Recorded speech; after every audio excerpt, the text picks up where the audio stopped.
Al Jazeera podcasts. Today, an alarming turn of events in Sudan. We know them. The soldiers took them out and lined them up and shot them in front of us. They shot them in front of us and left their bodies in the street. Darfur is now in the hands of the general who's widely accused of committing genocide there. What does it mean for Sudan's future? I'm Malika Bilal, and this is The Take.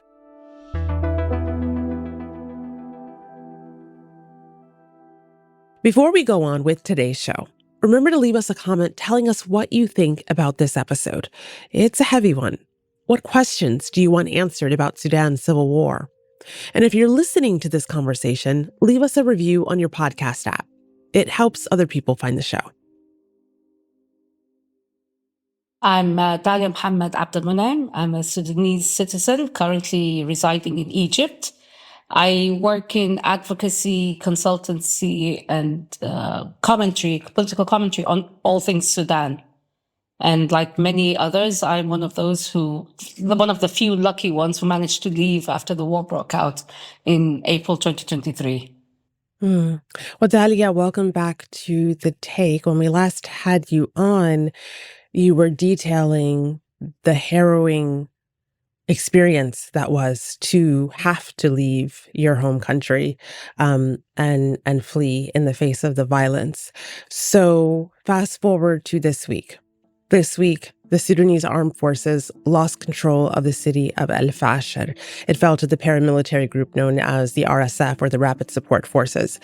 Survivors who managed to flee have reported devastating details about what they lived through and what they witnessed. People are tired and hungry. We've left people behind, some of them alive and some of them dead. Some are asking for water to drink, and we ourselves haven't had food or water for more than a day.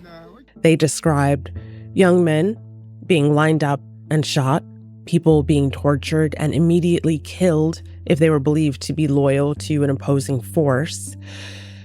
Because you fled Sudan in 2023 along with your entire family, I can't even imagine what it must feel like to watch these images and to hear these accounts while you're in the relative safety of neighboring Egypt. What has this been like to witness for you? Overwhelming feeling of guilt, of hopelessness, and a lot of anger. Anger because all of us in the Sudanese civic society have been warning about what will happen in el-Fasher if nothing is done. We've been warning about it for more than 2 years. And our calls fell on deaf ears. Until the fall of el-Fasher, we would regularly, all Sudanese in the diaspora would give donations, mutual aid to the emergency response rooms in Sudan. We had to stop giving to those in el-Fasher because we were getting reports of those who were arrested trying to smuggle in goods or food would be executed.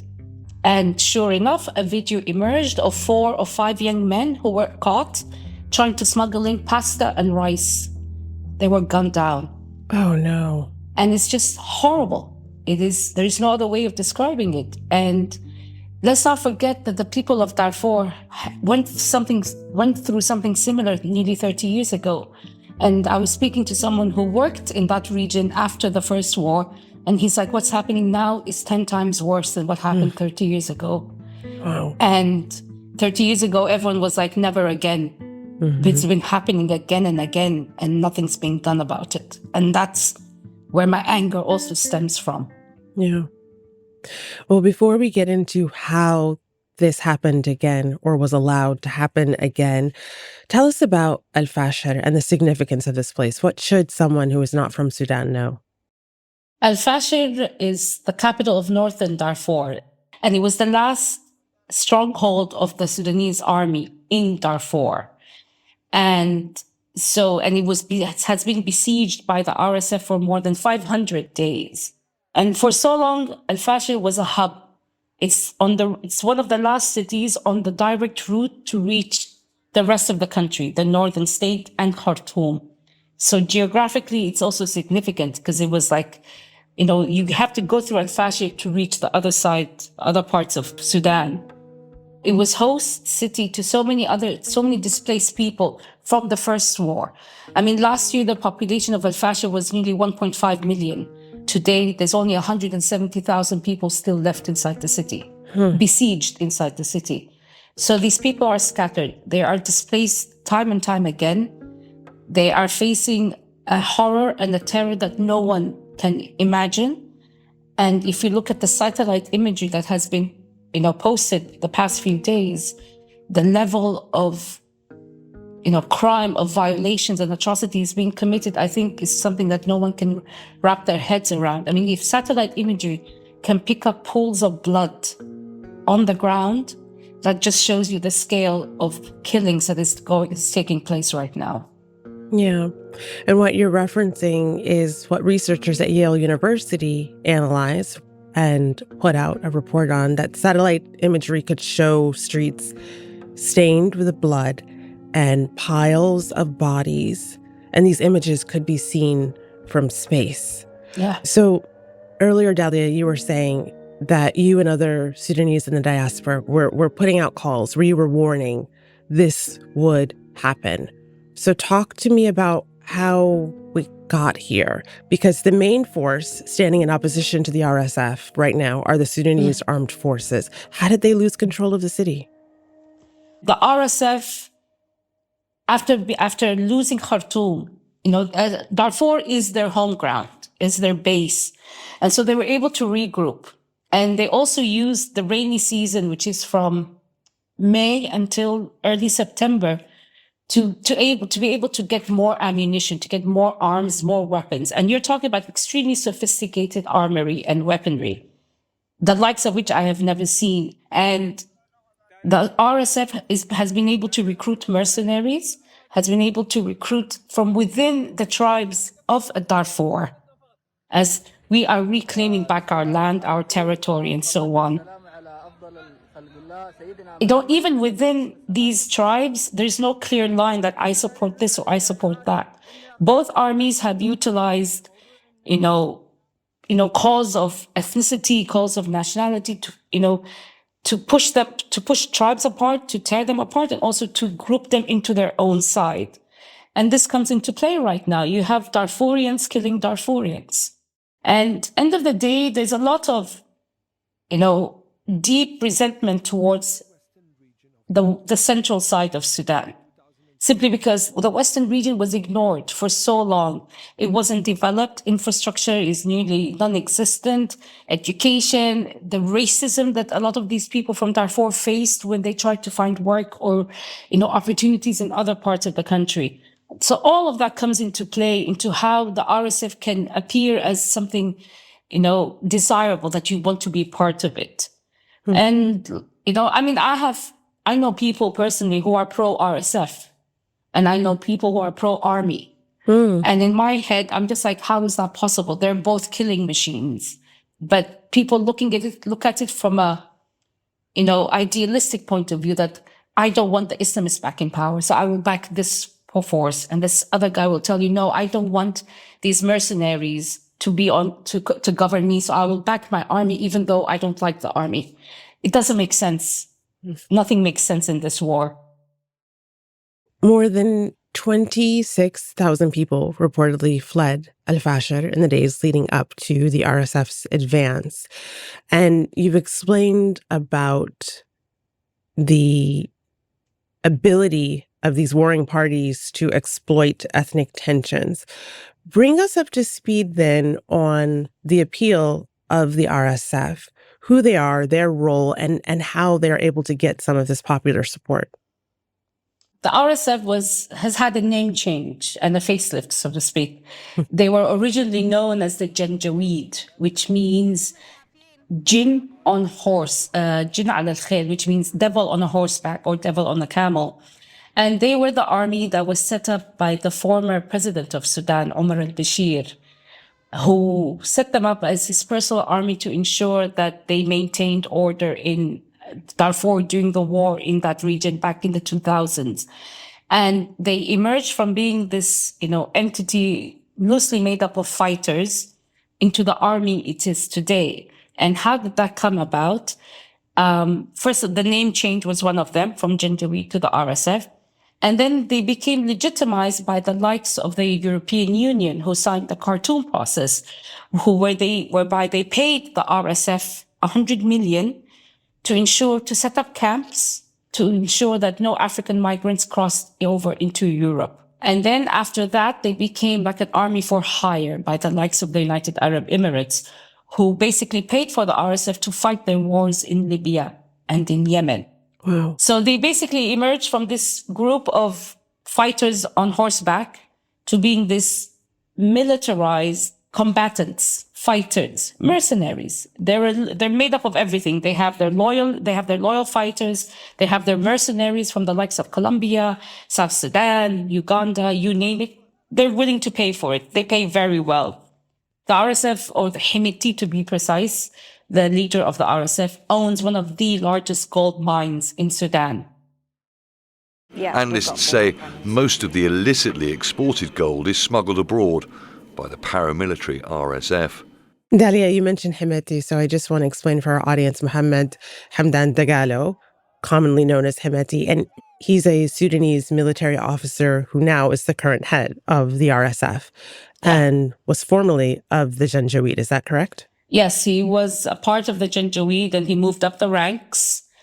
And him and his brothers, the Dagalo brothers, Abdulrahim and Al-Goni and Muhammad, are the head of the Al-Dagalo enterprise, the empire.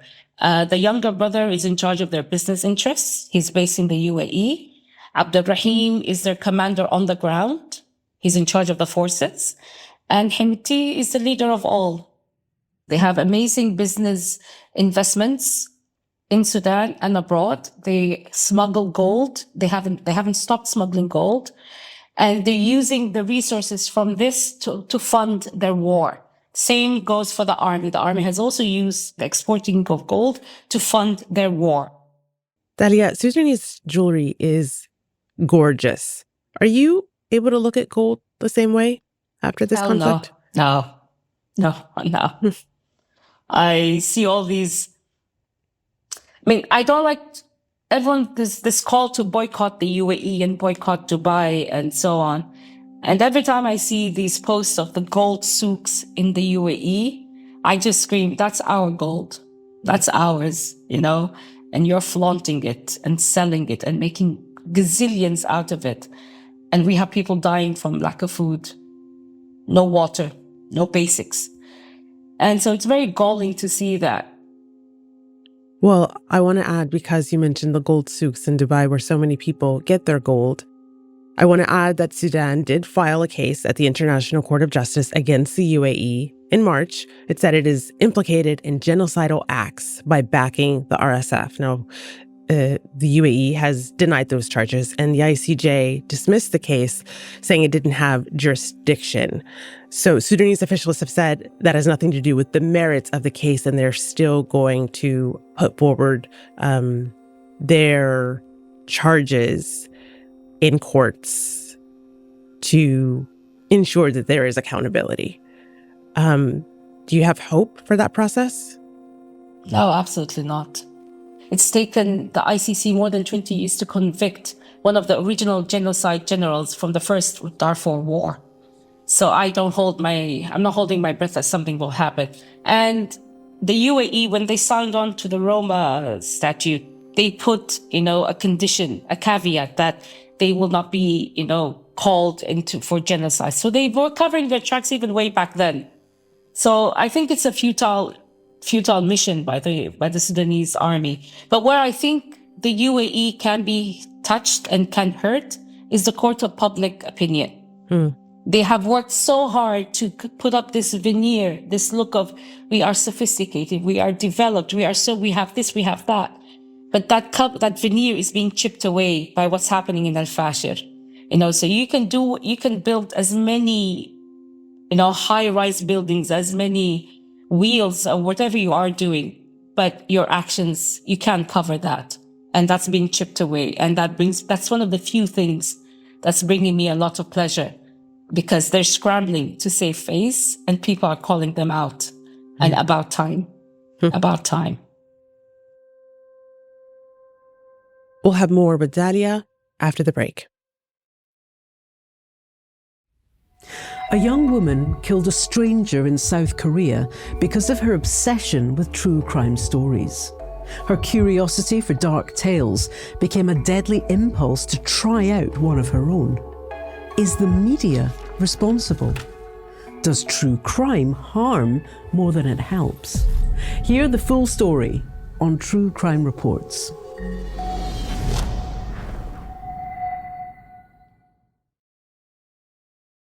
Well, the RSF and the Sudanese armed forces are widely accused of war crimes, as you mentioned. So this is both sides. But within a day of the RSF seizing el-Fasher, we saw human rights organizations sounding the alarm, likely because of some of those images that we talked about earlier and how horrific they truly are.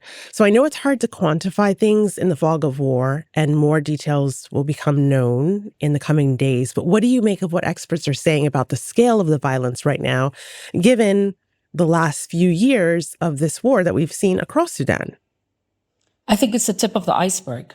I think once the dust settles and data is able to be collected and documented, the sheer scale of what has taken place in el-Fasher and the rest of the region, the rest of Darfur, will become more clear, and it will be something no one can even envision. The WHO, the World Health Organization, released a report saying more than 450 people were slaughtered inside a hospital in el-Fasher. You're talking medics, I would imagine patients, and I would also imagine people who were seeking refuge, because we all know places like hospitals and schools are supposed to be safe havens. Yeah. But under both these armies, neither of these these places are not safe havens. There is no safety in el-Fasher.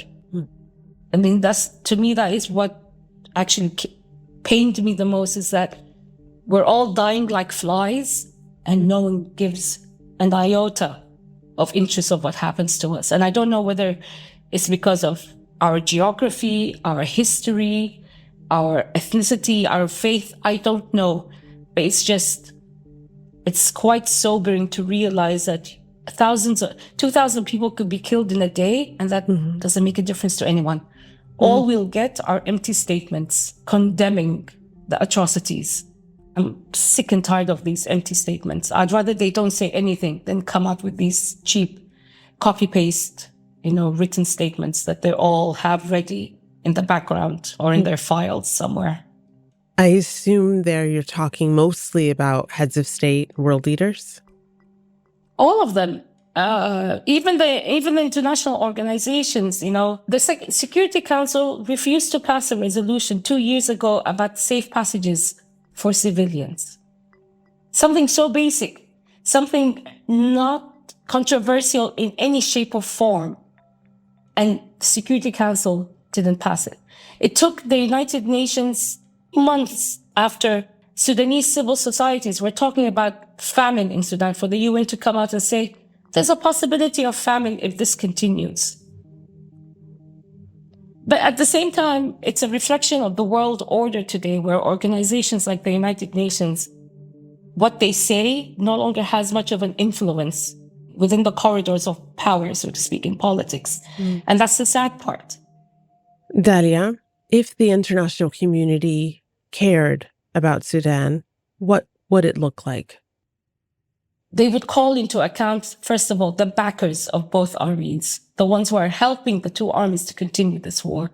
They would hold to account the armies, the two army leaders and their lieutenants, and hold them to account as in seriously. Don't just tell me they're sanctioned or you're going to sanction their business. They would actually implement the arms embargo on Darfur to make sure that no arms are smuggled into the country.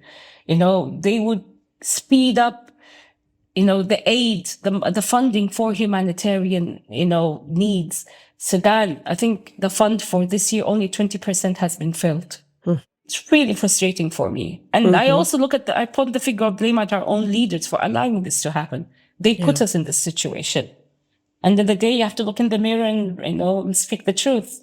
We can't just point fingers at others and not at yourself.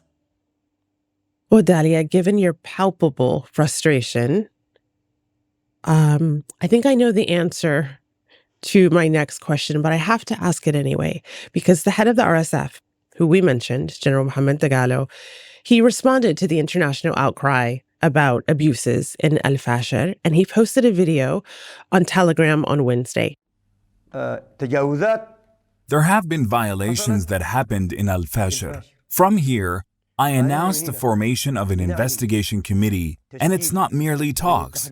Now our committees have arrived to el-Fasher. The legal experts are now in el-Fasher. He says a committee has already arrived in the city, although that has not been independently verified. I can see you smirk. I can feel your smirk from across the screen. How confident are you that there will be accountability? Can I cuss? No, I can't. But honestly, no. Pull the other one, Hamiti. Don't even go there. There was a video of 4 RSF. One of them was an RSF soldier who's become infamous because he's boasting how many people he's killed. He said, my target was 500. I've surpassed that. I've killed 2,000. How many more do you want me to kill? So let's play devil's advocate and say, okay, Hamiti, his intentions are true. He's going to do that. How is he going to control his men on the field? How? He's not going to take the risk of them turning against him because this is their bounty. They believe this is their right. It's their right to kill. It's their right to rape. It's their right to steal. It's their right to just do what they want because that's what they've been fed. And so he can release as many statements as he like. His brother is the lieutenant on the field. His own brother is leading these men in this war. So is he going to sanction his brother? Of course not. Well, finally, Dallia, when you left Sudan in 2023, you wrote a piece for Al Jazeera, and in it, you said you'd be back soon. That was your hope. Yeah. What would it take for you to go home? Security. Just to know that there is security. I mean, Khartoum Airport was due to open last week. What did the RSF do? They sent drones and hit nearby targets. They canceled the opening of the airport. If I can't guarantee safety for my family, I'm not going to take the risk of taking them back. And I am privileged enough to be able to do that. At the end of the day, it's still my home. So even if it takes me 10 years, I mean, I lived outside of Sudan for more than 20 years and then I went back again. So I know that I will go back again. I can't put a time frame to it, but I will. Yeah. Dallia, thank you so much for this conversation. I appreciate it. Thank you for having me, Malika. It's good to talk to you again.